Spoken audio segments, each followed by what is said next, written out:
Bonjour, bonjour, bienvenue sur Cocotte TV. Aujourd'hui, nouveau déballage qui porte sur un ordinateur portable pour le gamer, qui provient une nouvelle fois de chez Medion et qui porte la référence Eraser qui veut donc dire gamer.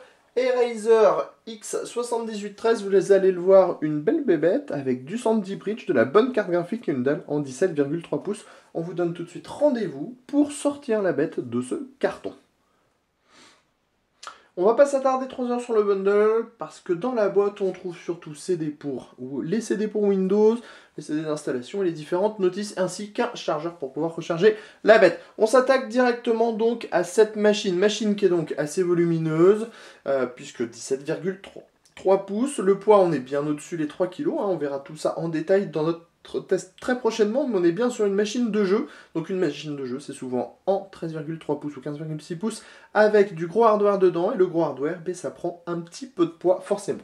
Sur le dessus, on a un peu comme sur le 6811 qu'on avait testé dernièrement, ce revêtement en plastique qui donne l'impression d'être de l'aluminium. C'est plutôt agréable à l'œil, c'est bien fait. On a deux logos, un Medion, un Eraser, pour dire qu'on est bien face à une machine de jeu. À l'avant, pas grand chose à découvrir, mis à part les diodes d'activité ici, sur lesquelles on reviendra quand on passera à l'intérieur, enfin sous la dalle de l'ordinateur portable. Commençons avec le premier côté, le côté gauche avec une grande ouïe pour extraire la chaleur de l'ordinateur, deux ports en USB 3, un lecteur de carte, un port en USB 2.0, ainsi que toutes les sorties dédiées à l'audio. À l'arrière, on a pas mal de choses à découvrir avec une nouvelle ouïe pour pouvoir extraire la chaleur de l'ordinateur, un port HDMI, de l'eSATA, du VGA, de l'Ethernet 1000, le DCIN, le Kensington Lock, et ici, une ouïe factice qui rappelle l'ouïe qu'on a de l'autre côté pour pouvoir nous proposer une sorte de symétrie et ainsi pas dénaturer le look de l'ordinateur. De ce côté-ci, on trouve deux ports USB 2.0 ainsi qu'un lecteur graveur de DVD. En dessous, pas grand-chose de spécifique à voir. On a la batterie. La batterie qui est un modèle 7800 mAh en 9 cellules qui devrait proposer, allez, dans les 1 heure en pleine charge, peut-être 3 heures en bureautique. On verra ça dans le test complet. On a ici la grande grille qui permet de protéger le hardware. On y reviendra peut-être avec une vidéo un peu plus tard pour pouvoir découvrir plus précisément ce qui se cache en dessous.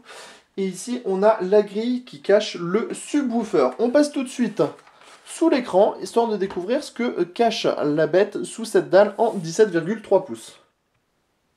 Nous voilà maintenant sous la dalle de ce 7813, une dalle 17,3 pouces Full HD en 1920 par 1080, à la dalle brillante, certes, certains n'aiment pas, d'autres apprécient.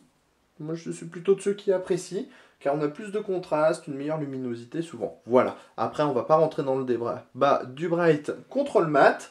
Reste que la qualité de la dalle est quand même là, même si elle est brillante. On a une webcam, un micro, le petit logo Medion ici, le tout dans un encadrement mi-mat, mi-brillant. En dessous, on retrouve tout ce qui est clavier, touchpad, touche d'accès rapide, power on et enceinte, avec deux enceintes ici qui viennent en complément du subwoofer, le power on, les différentes touches tactiles. Alors la première, on pourra la programmer, la seconde viendra modifier les profils des écrans, la troisième mettra la ventilation de l'ordinateur au maximum, la quatrième activera la webcam, et ensuite on a des touches pour le Bluetooth, le Wi-Fi, éteindre la dalle de l'écran, ce qui est toujours pratique quand on recharge, ça permet de recharger plus vite, et enfin éjecter le DVD qui sera dans son logement. Au niveau du clavier, on est sur un modèle de type chiclette, avec une excellente rigidité, et des touches marquées pour les gamers. On le voit ici en rouge, ce qui est toujours agréable, surtout pour une machine de type gamer. On a ici le touchpad avec une bonne glisse, une bonne efficacité, et des clics qui sont très agréables, avec un clic qui n'est pas trop marqué, sur lequel il n'y a pas besoin de pousser énormément pour pouvoir l'activer.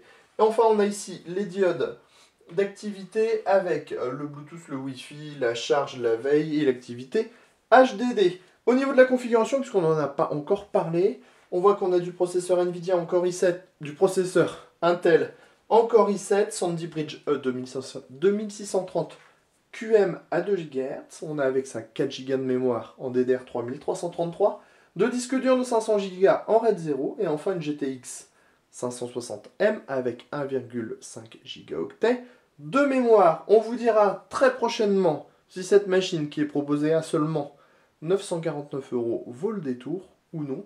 Sur ce, on vous dit à bientôt sur Cocotte TV à travers la dalle de l'écran pour des prochaines vidéos de présentation.